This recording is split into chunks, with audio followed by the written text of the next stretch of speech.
आज राहुल गांधी जी ने सहारा और बिड़ला की डायरी का मामला उठाया है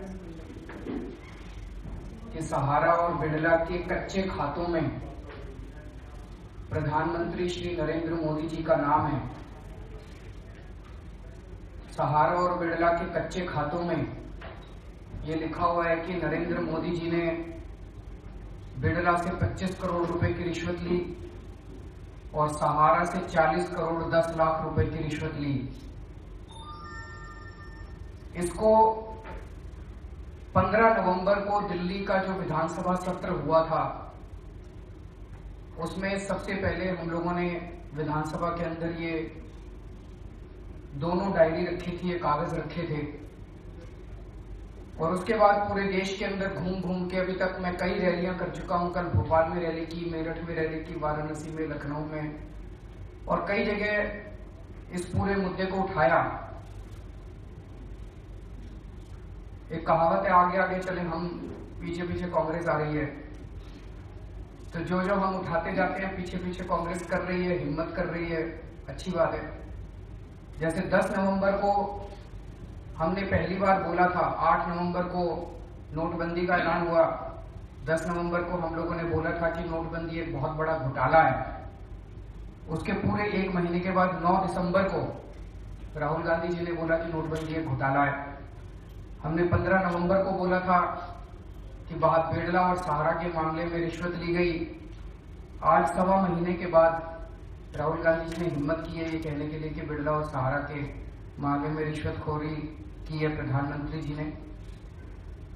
नरेंद्र मोदी जी पहले प्रधानमंत्री हैं आजादी के बाद से जिनका नाम सीधे सीधे बाय नेम उनका नाम किसी के खातों में है कि उन्होंने रिश्वत ली।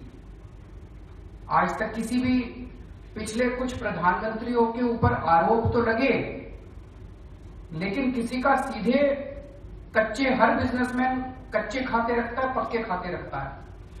कच्चे के हिसाब होता है, पक्के का हिसाब होता है। कच्चे खातों में किसी भी प्रधानमंत्री का सीधे सीधे नाम आज तक, आजादी के बाद से आज तक कभी नहीं आया था।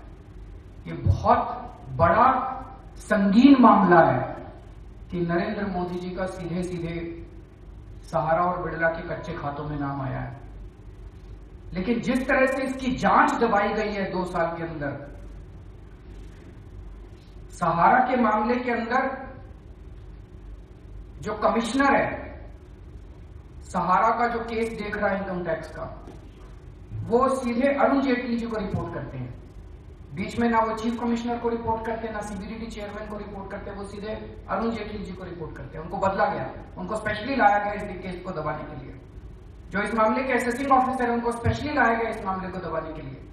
सेटलमेंट कमीशन के अंदर जिस बोर्ड को 3 मेंबर बोर्ड था, जिसको ये सहारा का केस करना था, सुनना था, उसमें एक मेंबर इनकन्वीनियंट थे, मिस्टर संधू, उनका ट्रांसफर दिल्ली से चेन्नई कर दिया गया ताकि वो इस केस में कुछ ना कर सके।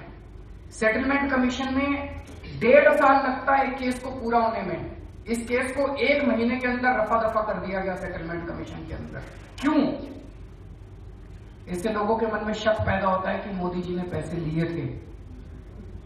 अगर पैसे नहीं लिए थे तो वो जांच से क्यों भाग रहे हैं? वो जांच से इसलिए भाग रहे हैं, जांच को इसलिए रफा दफा कर रहे हैं, अफसरों को इसलिए हटाया जा रहा है, अफसरों को इसलिए बदला जा रहा है, कन्वीनियंट अफसरों को लाया जा रहा है ताकि मोदी जी ने जो रिश्वत ली थी वो साबित ना हो सके, केस को रफा दफा किया जा सके। देश के साथ धोखा हो गया। मई 2014 में लोगों ने कांग्रेस को बुरी तरह से हराया था। इसलिए हराया था, लोग परेशान हो चुके थे कांग्रेस से कि कांग्रेस बहुत भ्रष्टाचारी है, इतने भ्रष्टाचार के मामले उनके ऊपर लगे हैं। पर ये तो धोखा हो गया। उनसे भी ज्यादा भ्रष्टाचारी आदमी हमारे देश के प्रधानमंत्री बन गए, जो खुद पैसे लेते हैं उनके खुद के नाम आ रहे हैं। तो चेहरे बदल गए और पूरी की व्यवस्था ऐसी की ऐसी चल रही है। लेकिन ज्यादा बड़ा प्रश्न ये उठता है कि अब जांच कौन करेगा? जब प्रधानमंत्री जी का खुद का नाम कच्चे खातों में है तो इस मामले की सीबीआई तो जांच कर नहीं सकती। सीबीआई तो सीधे सीधे अमित शाह को और नरेंद्र मोदी जी को रिपोर्ट करती है। कौन एजेंसी जांच करेगी? इसीलिए सुप्रीम कोर्ट के मॉनिटरिंग के अंदर सुप्रीम कोर्ट एक कंप्लीटली निष्पक्ष एसआईटी बनाए, उसको सारी पावर्स दी जाए जो कि इस मामले की जांच करे। आडवाणी जी के ऊपर भी आरोप लगा था हवाला के मामले में। आडवाणी जी ने एक बहुत अच्छा उदाहरण पेश किया, नैतिकता के आधार पर उन्होंने इस्तीफा दे दिया, और जब तक उनका नाम साफ नहीं हुआ हवाला मामले से तब तक उन्होंने वापस पद नहीं लिया था। तो हम उम्मीद करते हैं कि प्रधानमंत्री जी भी उन्हीं की पार्टी के जो सीनियर नेता हैं आडवाणी जी, उनके कदम चिन्हों पे चलेंगे, पद चिन्हों पे चलेंगे, और प्रधानमंत्री जी भी जब तक उनका नाम साफ नहीं हो जाता, हमारी मांग है कि प्रधानमंत्री जी इस्तीफा दें। हमें सुप्रीम कोर्ट से भी उम्मीद है कि सुप्रीम कोर्ट अब 11 जनवरी की इंतजार ना करे। 11 जनवरी को अगली सुनवाई है। 11 जनवरी की वेट ना करके सुओ मोटो कॉग्निजेंस ले, क्योंकि सारे देश को बहुत बड़ा झटका लगा है कि उनके प्रधानमंत्री का नाम इस तरह से रिश्वतखोरी में आया है। और जो बार बार हम लोग बोलते रहे हैं कि नोटबंदी एक बहुत बड़ा घोटाला है, इसके बाद अब साफ हो जाता है कि ये पूरी की पूरी नोटबंदी मोदी जी ने अपने अमीर लोगों का 8 लाख करोड़ रुपए का लोन माफ करने के लिए की है। लोग लाइनों में लगे हुए हैं, अपने पैसे जमा करा रहे हैं ताकि मोदी जी अपने दोस्तों का 8 लाख करोड़ का लोन माफ कर सकें। अगर मोदी जी ने सहारा और बिड़ला से पैसे खाए हैं तो इसका मतलब वो पैसे खाते हैं। तो मन में शक पैदा होता है कि जो 8 लाख करोड़ रुपए के जिनके लोन माफ किए जा रहे हैं, इसका मतलब उनसे भी पैसे खा के लोन माफ कर रहे हैं।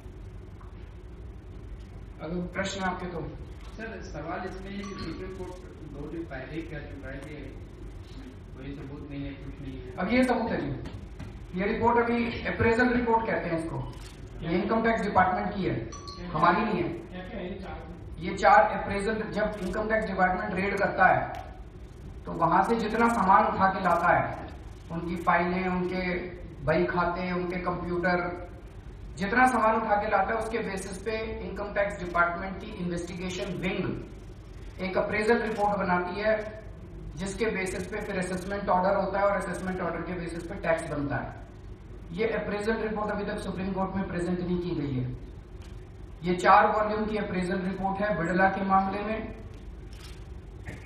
सहारा के मामले में चूंकि तब तक ये प्रधानमंत्री बन चुके थे, इन्होंने अपना इन्फ्लुएंस इस्तेमाल करके अप्रेजल रिपोर्ट के अंदर उन कागजों को ही नहीं आने दिया जो कागज वहां पे कमरे से मिले थे। कमरे के अंदर 130 करोड़ रुपए का कैश मिला था, वहीं से लूज कागज मिले थे जिसमें प्रधानमंत्री जी का नाम है, उसको इन्होंने अप्रेजल रिपोर्ट में ही नहीं आने दिया।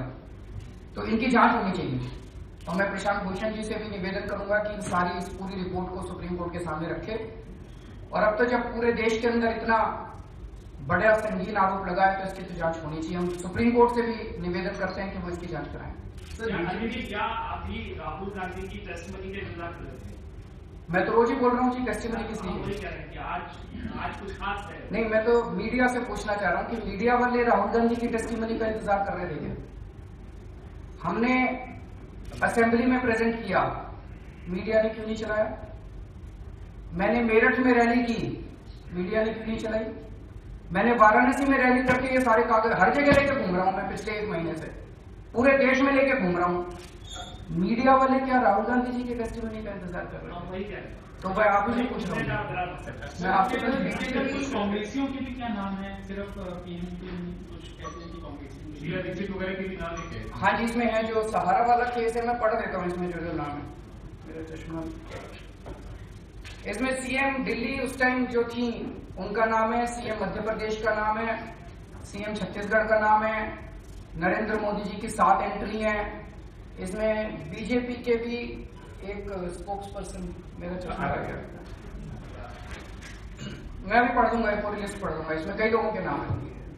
So BJP says कि they are not even taking it as a charge, but in fact chiding Rahul Gandhi by saying whenever he opens his mouth. Actually दोनों के बीच में, मैं बार बार कह रहा हूँ, दोनों के बीच में सेटिंग है। वो अगस्ता वेस्टलैंड करते रहते हैं। अरे अगस्ता वेस्टलैंड कर रहे हो तुम, गिरफ्तार क्यों नहीं करते दो लोगों को? अगस्ता वेस्टलैंड के अंदर अगर गांधी फैमिली का नाम है, गिरफ्तार करो ना, जांच कराओ ना, इंटेरोगेशन के लिए, पुलिस इंटेरोगेशन के लिए उनकी बोलो ना, वो क्यों नहीं लेते? तो ये बस चिल्लाते हैं। हम लोग बेवकूफ है, देश की जनता बेवकूफ है जो एक दूसरे के ऊपर केवल चिल्लाते हैं, जांच नहीं करेंगे। गिरफ्तार रॉबर्ट वाड्रा का नाम ले लेके प्रधानमंत्री बन गए नरेंद्र मोदी जी। कितनी गालियां दी थी उन्होंने रॉबर्ट वाड्रा के खिलाफ, अब गिरफ्तार नहीं करेंगे। क्यों नहीं करेंगे? तो जो एक और भी बात है, राहुल गांधी जी ने कहा भूचाल आने वाला है, भूचाल आने वाला है, भूचाल आने वाला है। तो वो क्यों कहा? बार्गेनिंग करने के लिए कहा। 3 दिन बाद प्रधानमंत्री जी ने बुला लिया उनको मिलने के लिए। ये तो हम लेके घूम रहे हैं, पिछले 1 महीने से हम लेके घूम रहे हैं इन सारी डायरियों को। अभी लोगों के पास चारा नहीं बचा इसको उठाने के लिए सिवा। तो आज राहुल गांधी को आप बधाई देंगे इस बात के लिए उन्होंने मुद्दा उठाया, क्योंकि आपने ट्वीट हम ये कहेंगे कि आप इसको बार्गेन करना बंद कीजिए आपस में। ये जो दोनों के बीच में मियां बीवी का रिश्ता है, कांग्रेस और बीजेपी के बीच में, बंद कीजिए। देश तंग आ चुका है दोनों पार्टियों से। प्रधानमंत्री जी को कहेंगे अगस्ता वेस्टलैंड में अगर रिश्वतखोरी हुई है, गिरफ्तार करो आप, एक्शन लो आप। और राहुल गांधी जी को भी कहेंगे कि ऐसे भूचाल आ जाएगा, मेरे पास कागज हैं। ये तो हम लोग घूम रहे हैं, उनके पास चारा नहीं बचा इसको एक्सपोज करने का। नहीं तो हो गई थी डील, उस दिन मीटिंग हुई दोनों की और हो गया था खत्म, सारी बात खत्म हो गई थी। बताया था गुब्बारा है, लेकिन उनके खुद के नेताओं के भी नाम है, तो ऐसे में क्या सबकी जांच होनी चाहिए, सब लोगों की जांच होनी चाहिए। तो पेज में क्या है जो आप इसके अंदर है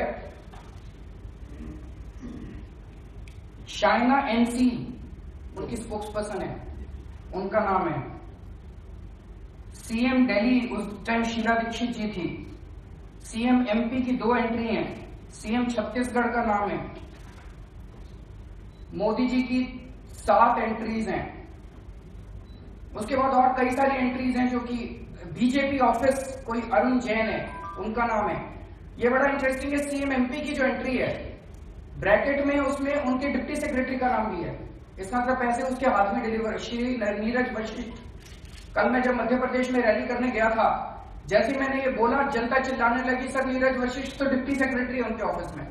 मुझे नहीं पता था, मैंने सोचा ये सहारा वाला है। तो नीरज वशिष्ठ उनके डिप्टी सेक्रेटरी का कैश उसके हाथ में। इतनी स्पेसिफिक जानकारी अगर है तो इसकी जांच तो होनी चाहिए। किसने पैसा दिया, कहां पैसा दिया, कितनी तारीख को पैसा दिया, कितना पैसा दिया, सारा कुछ इसके अंदर हिसाब है। इसकी जांच तो होनी चाहिए। तो अनिल जी आप कह रहे हैं कि सुप्रीम कोर्ट की निगरानी में एसआईटी बननी चाहिए? एसआईटी बननी चाहिए सुप्रीम कोर्ट की निगरानी में। और जैसे आडवाणी जी ने एक नैतिक ग्राउंड के ऊपर इस्तीफा दिया था, प्रधानमंत्री जी इस्तीफा दें जब तक उनका नाम इसमें से क्लियर नहीं हो जाता।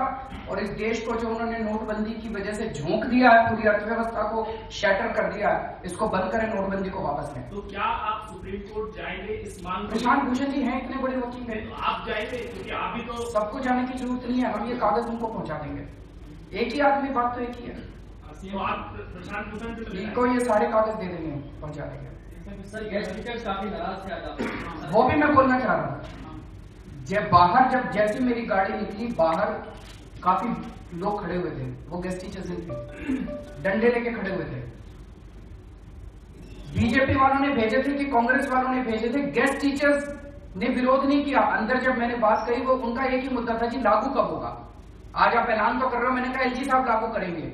उसके बाद बात खत्म हो गई।